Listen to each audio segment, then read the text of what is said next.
نحمدہ ونصلی ونسلم علی رسولہ الکریم بسم اللہ الرحمن الرحیم السلام علیکم ورحمۃ اللہ وبرکاتہ۔ امید کرتا ہوں آپ سب خیریت سے ہوں گے۔ میں ہوں کاشف محمود، اور آج کے ویڈیو میں آپ کو چہرے کی خوبصورتی کے لیے بہت مختصر اور بڑا آسان اور بہت زیادہ اثر رکھنے والا عمل بتانے چاہ رہا ہوں۔ بات کرتے ہیں اس عمل کے فوائد کے متعلق۔ سب سے پہلے کہ جس عمل کا فائدہ پتہ ہو اس کو کرنے کو دل بھی چاہتا ہے، تو سب سے پہلی چیز چہرے کی خوبصورتی کے لیے یہ بہت زیادہ فائدہ مند ہے۔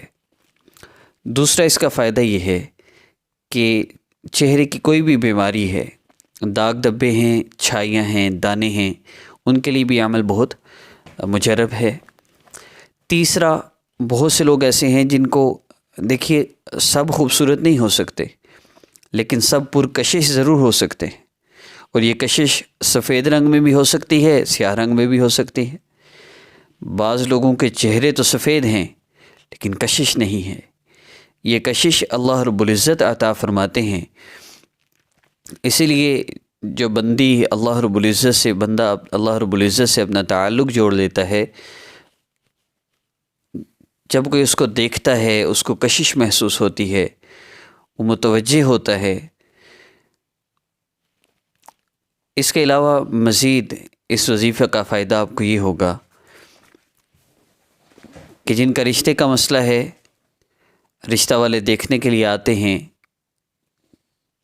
خوبصورتی کی وجہ سے، چہرے کی وجہ سے اگر کوئی انکار کر دیتا ہے تو انشاءاللہ اس عمل کے بعد وہ انکار نہیں کریں گے۔ اب بڑھتے ہیں عمل کی ترتیب کی طرف۔ تو سب سے پہلے اس عمل کی اجازت کے لیے چند اعمال ہیں جن کا آپ نے اہتمام کرنا ہے۔ سب سے پہلی چیز نماز کی پابندی ہے۔ نماز کی پابندی کے بغیر کسی عمل کا کوئی فائدہ نہیں ہو سکتا۔ جو بندہ نماز کی پابندی نہیں کرتا، اللہ رب العزت دنیا میں جو عذاب اس کو دیتے ہیں ان میں سے ایک یہ ہے کہ اس کے چہرہ سے صلحاء کا نور ہٹا لیا جاتا ہے۔ اب یہ بہت امپارٹنٹ چیز ہے۔ بہت سے عذاب ہیں، 15 طریقوں سے نماز میں سستی کرنے والوں کو عذاب ہیں۔ میں یہ ایک اس لیے عرض کر رہا ہوں کہ یہ ہمارے وظیفہ کے ریلیٹڈ ہے۔ ہم اسی کو لے لیں تو نماز قضا نہ کریں، اللہ بلائیں ہم اٹھ کے نہ جائیں، کتنی بڑی نادانی ہے۔ اللہ پاک ہمیں عمل کی توفیق عطا فرمائے۔ دوسری چیز کیا ہے؟ دوسری چیز ہے گناہوں سے اپنے آپ کو بچانا ہے۔ جو بندہ اپنے آپ کو گناہوں سے نہیں بچاتا وہ بہت جلد پریشانیوں میں اور مصیبتوں میں مبتلا ہو جاتا ہے۔ یہ نہیں ہو سکتا کہ آدمی گناہ کرے اور اس کا اثر اس کی زندگی میں نہ ہو، ضرور ہوتا ہے۔ اس لیے 100% اپنے آپ کو گناہوں سے بچانے کی کوشش کرنی ہے۔ تیسرا عمل کیا ہے؟ چند مسنون مستحبات سمجھ لیجئے، چند ایسی چیزیں جن کے اہتمام سے اس عمل کا فائدہ ہوگا۔ باوضو ہو کر بیٹھنا، قبلہ رو بیٹھنا، اور مصلی پر بیٹھ کے عمل کو کرنا، دو زانوں بیٹھ کر عمل کرنا، خوشبو لگا کر بیٹھنا، 2 رکعت نفل حاجت کی نیت سے پڑھ کے بیٹھنا، یہ وہ اعمال ہیں جن کے اہتمام سے جلدی اور زیادہ فائدہ ہوتا ہے۔ اگر ان کا اہتمام کر لیا جائے تو بہت بہتر۔ اب بڑھتے ہیں عمل کی ترتیب کی طرف۔ 3 احادیث مبارکہ میں عرض کروں گا۔ ان احادیث مبارکہ کو سامنے رکھتے ہوئے آپ نے اس عمل کو کرنا ہے، اور زیادہ نہیں۔ میں سالوں کی بات نہیں کر رہا، مہینوں کی بات بھی نہیں کر رہا، ہفتوں کی بات نہیں کر رہا، چند دن کی بات ہے۔ دیکھنے والے آپ سے کہیں گے بھئی آپ کوئی کریم لگاتے ہیں، آپ کے چہرے پہ بہت نورانیت ہے، آپ کون سا ایسا عمل کرتے ہیں؟ انشاءاللہ اللہ رب العزت کشش بھی پیدا فرمائیں گے۔ مسورات سے گزارش یہ ہے کہ اپنے چہرے پر کسی نامحرم کی نظر نہ پڑنے دیں، چاہے وہ اسٹیٹس پہ کوئی تصویر لگانے سے ہو، ڈسپلے پکچر یعنی ڈی پی پہ کوئی پکچر وغیرہ لگانے سے ہو۔ اپنی پکچر بھی یا سامنے سے بھی کسی نامحرم کی نظر نہ پڑنے دیں کہ جب کوئی نامحرم دیکھتا ہے تو اللہ رب العزت کی لعنت پڑتی ہے، اور جس پر اللہ رب العزت کی لعنت پڑتی ہو وہ چہرہ کشش والا ہو، یہ کیسے ہو سکتا ہے؟ تو اپنے لیے، اپنی بہتری کے لیے اللہ رب العزت نے جو احکامات دیے ہیں وہ ہمارے لیے ہیں، اس سے ہمیں فائدہ ہے۔ آقا پاک صلی اللہ علیہ وسلم کی جو مبارک سنتیں ہیں اس میں ہمارے لیے فائدہ ہے۔ سنت کے مطابق نکاح ہو تو آج جو ضلالت چل رہی ہے دنیا میں، یہ ضلالت ختم ہو جائے۔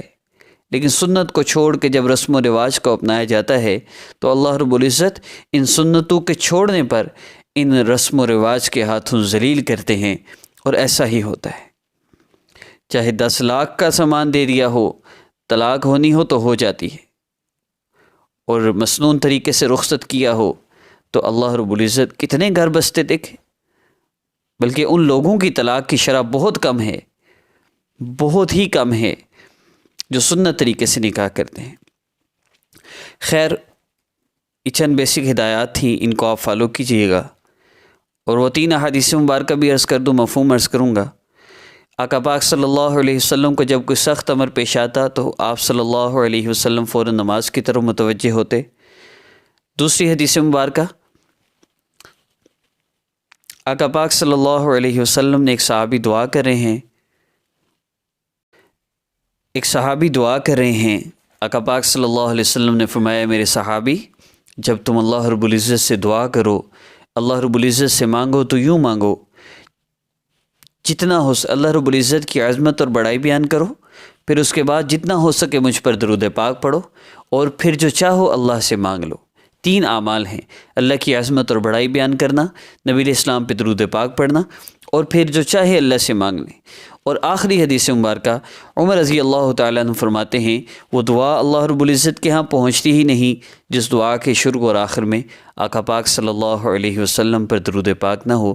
ان 3 احادیث مبارکہ کو سامنے رکھتے ہوئے میں عمل عرض کر رہا ہوں، آپ 2 رکعت نفل حاجت کی نیت سے پڑھیے اگر محسوس ایام نہیں ہیں۔ اگر محسوس ایام میں ہے تو نفل کے بغیر یہ عمل کیا جا سکتا ہے۔